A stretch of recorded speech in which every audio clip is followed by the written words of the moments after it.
ভাই আমি আমার লাইফে সবচেয়ে বড় লস খাইছি কালকে। আমি আমার লাইফে কোনোদিন এত বড় লস খাইনি যত বড় লস আমি কালকে খাইছি রে ভাই। আমার রে ভাই বিশাল একটা কোম্পানির বস তাদের ব্র্যান্ড অ্যাম্বাসিডর বানাইতে চাইছিল, বাট আমি বলো এই সুযোগটা কেমনে হাতছাড়া করতে পারলাম রে ভাই, কই আলাপ নাই। আমাদের বস আপনাকে আমাদের কোম্পানির ব্র্যান্ড অ্যাম্বাসিডার বানাতে চায়। আমি ভিকি কোম্পানির এজেন্ট বলতেছি।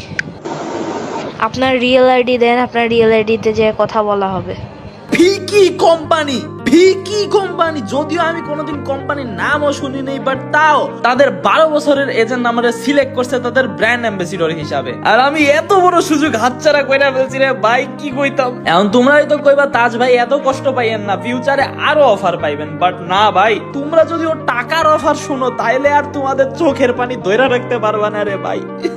ভাই আপনি আমাদের প্রোডাক্টের প্রমোশন করেন, তার বদলে আমরা আপনাকে টাকা দিব। যদি আমাদের প্রোডাক্ট প্রমোশন করেন তাহলে আমরা আপনাকে পার সপ্তাহে 60,000 টাকা করে দিতে পারি, কিন্তু আপনাকে ফেস টাইমে এসে আমাদের প্রোডাক্টের প্রমোশন করতে হবে।